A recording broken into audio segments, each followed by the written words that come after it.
se définit selon diverses façons. L'une, la plus commune, c'est celui à qui l'on fait la guerre. Est-ce que nous faisons la guerre à Daesh? C'est une vraie question.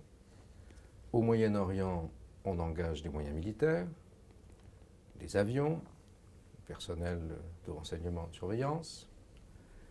Et effectivement, il semble que là, on soit dans un cas de guerre, un casus belli. En revanche, sur le territoire français et européen, sommes-nous pour autant en guerre? Daesh est-elle une armée djihadiste? Là-dessus, j'ai un certain nombre de doutes. Cela signifierait que Daesh est l'État qu'il prétend être. Et je ne suis pas convaincu qu'il faille nous regarder au miroir qu'il nous tend. Deuxièmement, une armée djihadiste signifierait qu'il y a des généraux, des colonels, jusqu'aux deuxième classe.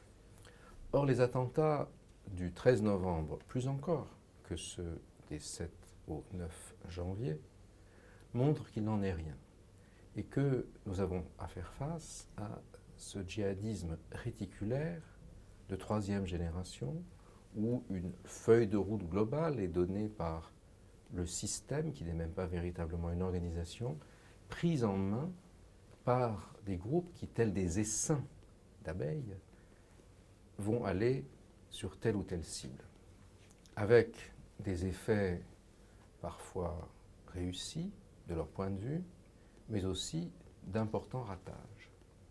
Si, en termes tactiques, le massacre du 13 novembre, par le nombre de morts terribles que nous avons à déplorer, 130 personnes à ce jour à ma connaissance, peut représenter un coup porté à la France.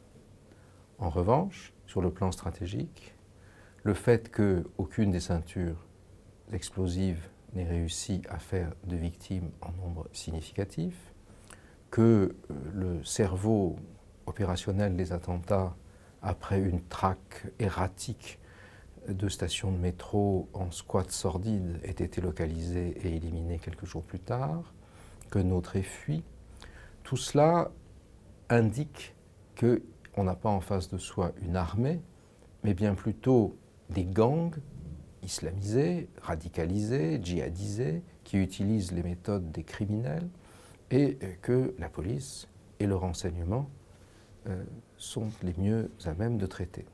J'ajoute enfin que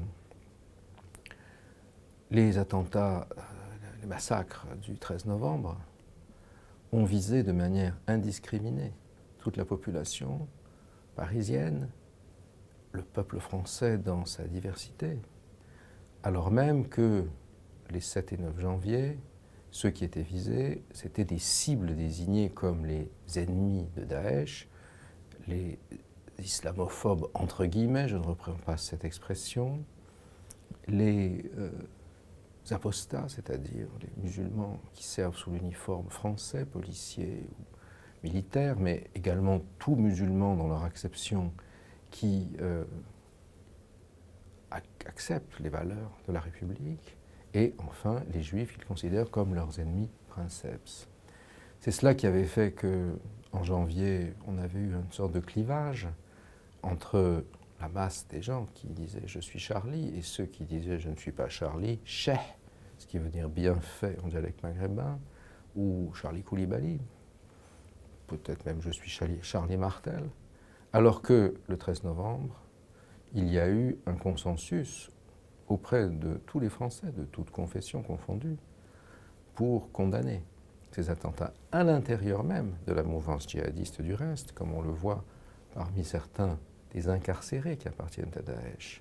Ces attentats ont été condamnés parce que, par leur exagération, par leur hyperviolence, ils s'aliènent les soutiens mêmes qu'ils sont censés rechercher. De ce fait, ça me semble être une erreur de parler d'une armée et de considérer que c'est la guerre qu'il faut leur faire en France. Au contraire, ce sont les moyens des forces de sécurité, la qualité du renseignement qui doit être considérablement améliorée, qui sont, me semble-t-il, la solution.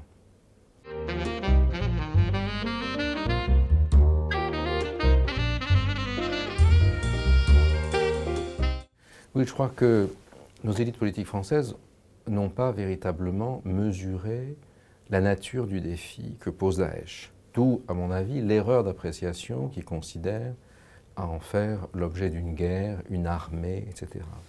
Elles n'ont pas bien compris comment s'était transformé le logiciel du djihadisme. On n'est plus du tout dans Al-Qaïda, on n'est plus du tout dans un système pyramidal, une organisation qui paye des billets d'avion, des cours de pilotage, donne à des exécutants des instructions à mettre en œuvre et qui tourne exactement comme un service secret, si vous voulez. On est dans une autre logique. C'est ce qui a fait que le renseignement français, après avoir fait des merveilles pendant 16 ans en interceptant tout ce qu'il y avait d'Al-Qaïda sur le territoire, a été pris au dépourvu par une affaire Mera, qui était pourtant un individu pourtant traité de très près par les services, qui leur a filé entre les doigts. Et si, effectivement, l'identification a posteriori a été faite, notamment le 13 novembre, on a bien vu que la plupart des gens qui ont été incriminés avaient passé des années et des années en prison, contrôlés par l'administration pénitentiaire, qui n'a pas été capable de prendre la mesure de ce qui est en train de se passer. Donc là, on a toute une réflexion qui n'a pas été menée et qui est due, me semble-t-il, en grande partie au fait que notre haute fonction publique aujourd'hui s'est complètement isolée de la société, isolée aussi de l'université, qu'elle méprise, et alors que la recherche universitaire connaît ces phénomènes, elle n'y attache absolument aucune importance. Elle se retrouve aujourd'hui face à ce dilemme, et ce n'est pas la seule raison pour laquelle elle est sanctionnée dans les urnes, mais c'en est une, si vous voulez. Et aujourd'hui, nous nous trouvons dans une situation où on a d'un côté le marteau de Daesh et de l'autre l'enclume de l'extrême droite. Je crois que nous sommes dans une situation de crise très profonde qui demande un véritable renouvellement de notre système politique et un nouveau rapport de nos élites à la société. Merci, M. Keppel, d'avoir pris le temps de passer par ici.